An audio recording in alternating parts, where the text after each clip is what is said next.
The highest praise, glory, and honor to our loving Savior, Jesus Christ. We remember and cherish the blessed preachings and teachings of our dearly beloved parents in the Lord. Greetings to the beloved Alveda family, beloved preachers, beloved brethren, and kung meron pang bisita, isang papagpalang gabi sa ating lahat sa pangalan po ng ating pinakamalapayang Jesus. Hallelujah, praise the Lord. Ako po pinapasalamat sa ating pinakamalapayang Jesus sa gintong pagkakataon na ito, mga minamahal. Ako po yung mabigyan pagkakataon upang aking mapasalamatan ng ating pinakamalapayang Jesus sa gabing ito, mga minamahal, sa aking buhay, mga minamahal. Simula nung ako po yung madakos sa banal na gawain ito, mga minamahal, na tunay na kung aking pong babalikan yung aking buhay noon, mga minamahal, na ako po'y wala pa sa gawain ito, mga minamahal. Talagang napakahirap yung aking pinagdaan ng pagsubok na hindi ko po inaasahan na maganap yan sa aking buhay dahil ako po ay ipinanganak ng minamahal na wala namang anumang karamdaman, mga minamahal, sa madaling sabi. Normal po, mga minamahal, yung aking physical, mga minamahal. Subalit dumating sa point, mga minamahal, na ako po yung aksidente, mga minamahal, at talagang yung naging impact sa akin, mga minamahal, physically, mga minamahal, talagang grabe, mga minamahal, na halos nung mga time na yan, hindi na po ako makakilos. Umabot po sa point na naging bedridden po ako, mga minamahal, ng hindi lang buwan, mga minamahal, kundi halos 4 years po yan, mga minamahal, na ganun po yung aking kalagayan, na napakahirap po yung ganong sitwasyon, mga minamahal, na kapag may karamdaman ka, mga minamahal, talagang hindi lang physical na sakit yung mararamdaman mo, mga minamahal. Maging yung mental, mga minamahal, mental na health natin, mga minamahal, apektado din, mga minamahal, dahil talagang iisipin mo, mga minamahal, kung paano na yung buhay, mga minamahal, sapagkat nung time po ako may karamdaman, nung aking pamilya, mga minamahal, talagang dumaraan din sa pagsubok dahil yung aking beloved mama mayroon ding karamdaman nung time na yan, mga minamahal. Nauna po akong magkaroon ng karamdaman sa kanya, mga minamahal, subalit talagang napakabigat yung pagsubok naming naranasan na halos yung time na ako po yung may karamdaman, ako lang po yung naiiwan mag-isa sa bahay, mga minamahal, dahil yung aking mga magulang, nagtatrabaho po sila, mga minamahal, yung mga kapatid ko nag-aaral, mga minamahal. At talagang sa time po na yan, iniiwan lang po ako ng pagkain, mga minamahal, hindi po ako makabangon. Yung pag-CR doon na lang po, mga minamahal, sa aking, kung saan po ako nakahiga. Ganun po yung sitwasyon ko nung araw, mga minamahal. At talagang ngayon, hindi ko po ma-imagine yung aking buhay na narito ako sa inyong harapan, nakatayo, nagpapasalamat sa ating pinakamalapayang Jesus dahil talagang himala ng ating pinakamalapayang Jesus na mangyari yung ganitong bagay, mga minamahal, dahil bagamat yung aming pamilya nasa relihiyon, mga minamahal, may mga pananampalataya ding sinusundan na talagang mga relihiyosong tao, mga minamahal. Subalit talagang hindi ko po nakita, mga minamahal, yung epekto, mga minamahal, ng pagpaniniwala nila, mga minamahal. Bagamat hindi pa ako naninira, mga minamahal, subalit nung ako po'y madakos sa gawain ito, mga minamahal, dito ko napatunayan yung kaibahan, mga minamahal, ng totoong gawain natin, mga minamahal, sa relihiyon, mga minamahal, dahil talagang yung aking mga mahal sa buhay, mga minamahal, talagang mga die hard po sa relihiyon, mga minamahal, nating kinanagisnan, mga minamahal. Dahil sa aming lugar, mga minamahal, doon sa dako ng suwa, mga minamahal, ang chapel po doon, mga minamahal, nakatayo sa lupa ng aking beloved lola, mga minamahal. Maging yung parang covered court na walang bubong, mga minamahal, na pinagdadausan ng sayawan pag piyesta, mga minamahal.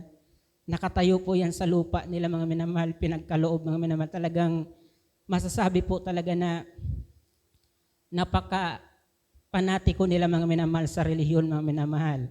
Subalit ako po yung nagpapasalamat sa pinakamalapayang Jesus dahil sa kabila ng ganyan, mga minamahal, na sitwasyon, mga minamahal, talagang may isang nakakilala sa ating pinakamalapayang Jesus, yung aking beloved uncle, mga minamahal, kapatid po ng aking beloved mama, mga minamahal. Sila po yung mga nauna talagang tinawag sa gawaing ito, mga minamahal, na nasa Manila sila, mga minamahal, dumadalo, mga minamahal. Kaya talagang pinapasalamatan ko sa ating pinakamalapayang Jesus na maging ako, mga minamahal, kami aking mga kapatid, mga minamahal, sa pamamagitan ng aking karamdaman, nakilala ko ang ating pinakamalapayang Jesus. Talagang grabe yung kaparaanan ng ating pinakamalapayang Jesus na bagamat kung isipin malungkot, subalit masaya mga minamahal dahil dito mga minamahal natagpuan ko yung totoong paglilingkod sa ating pinakamalapayang Diyos.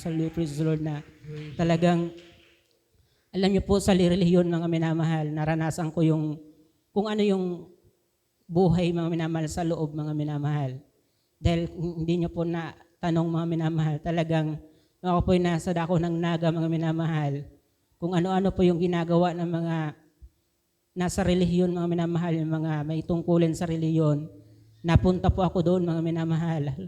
Halos 2 taon mga minamahal at talagang danas ko po yung buhay nila sa loob mga minamahal na talagang napakahigpit mga minamahal. Nung time po na nandun po ako mga minamahal kasi nakita ko talaga yung pagkakaiba sa ating banal na gawain dahil nung ako po'y nandun mga minamahal, ang cellphone bawal doon mga minamahal. Napakahigpit sa cellphone na bawal sa loob ng establishment na yun mga minamahal at talagang ang gamit po doon mga minamahal, landline lang po mga minamahal yung ginagamit mga minamahal para makatawag sa pamilya mga minamahal. Kaya talagang napakahigpit subalit talagang masasabi ko na wala sa katotohanan dahil danas ko mga minamahal na experience sa aking buhay mga minamahal. Ako po'y madako sa gawain ito mga minamahal na yung mga napapakinggan natin dito mga minamahal, mga patotoo mga minamahal, talagang sabi ko totoo talaga dahil na-experience ko mga minamahal sa aking buhay mga minamahal na yung mga karamdaman na wala ng pag-asa mga minamahal sa aking buhay mga minamahal, na-experience ko yung kagalingan na totoong kagalingan talaga mga minamahal dahil nung ako po'y nasa ospital mga minamahal, hindi ko po masabing 100% na magaling ako mga minamahal dahil every month kailangan ko magpa-check up mga minamahal, kailangan ko ng mga follow-up check-up sa mga physical therapist mga minamahal kasi kailangan ko talaga yun mga minamahal na buwan-buwan mga minamahal. Subalit, nung makilala ko ang ating pinakamalapayang Diyos sa ating banal na gawain ito mga minamahal, 2017, nung ako po'y unang beses na makadalo mga minamahal, talagang na-observe ko sa aking buhay na simula nung taon na yan, 2017, hanggang sa mga oras na ito, kahabagan ng ating pinakamalapayang Diyos, talagang wala na po akong na-experience sa aking buhay na magpa-doktor mga minamahal, magpa-check up para sa karamdaman mga minamahal. Talagang sabi ko, totoo talaga ang banal na gawain ito mga minamahal dahil bilang baguhan, talagang hindi po talaga tayo agad maniniwala mga minamahal sa mga napapakinggan natin mga minamahal. At talagang grabing pasalamat ko sa ating pinakamalapayang Diyos na yung mga bagay na yan naranasan ko sa banal na gawain ito mga minamahal na tunay po na sa aming paglilingkod mga minamahal na riyan na pinanghawakan kami ng ating pinakamamahal pa yung simula nung taon na yan, 2017, bagamat ako po'y nabaptize sa banal na gawain ito mga minamahal, 2011 pa po mga minamahal, subalit sa sobrang layo ng aming lugar mga minamahal, nung ako po'y mabaptize ni minsan hindi po ako nakapagdalo sa banal na gawain, kaya talagang sa madaling sabi, wala po akong idea mga minamahal kung ano yung mga ginagawa dito mga minamahal.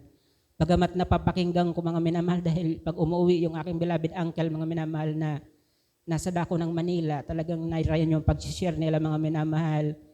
Nariyan na kapag nagbabakasyon po yung aking mga beloved lola sa Manila mga minamahal, sinasama talaga yan nila sa gawain mga minamahal. Kaya talagang grabing pasalamat ko sa malampay noon dahil sa ngayon mga minamahal, isa na rin po kami mga minamahal sa ginagamit sa ating banal na gawain. Hindi man po karapat dapat na talagang grabing pasalamat ko sa ating pinakamalapayang Diyos na sa ganang akin wala po akong kayang gawin mga minamahal.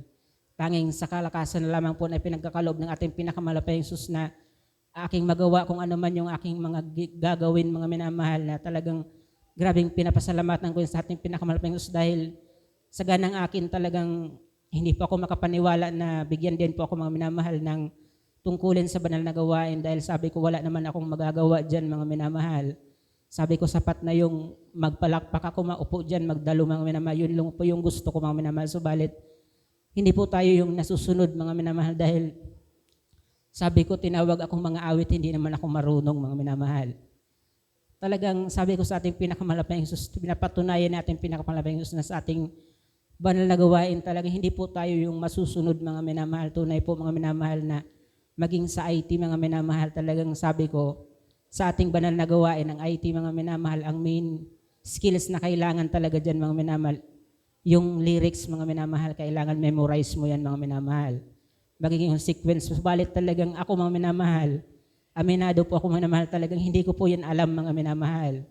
Zero knowledge po ako pagdating sa ganyan. Subalit, nagpapasalamat ako sa ating pinakamalapayang Diyos dahil sa aking paggampan, sa aking tungkulin na yan mga minamahal, nariyan yung karunungan ay pinagkakaloob ng ating pinakamalapayang Diyos na talagang sabi ko talagang kapag naglingkod tayo sa ating pinakamalapayang Diyos, kailangan talaga hindi tayo aasa sa ating sarili mga minamahal dahil kung ako lang mga minamahal, bagamat academically mga minamahal, may background po ako mga minamahal sa IT mga minamahal at katunayan po niyan mga minamahal.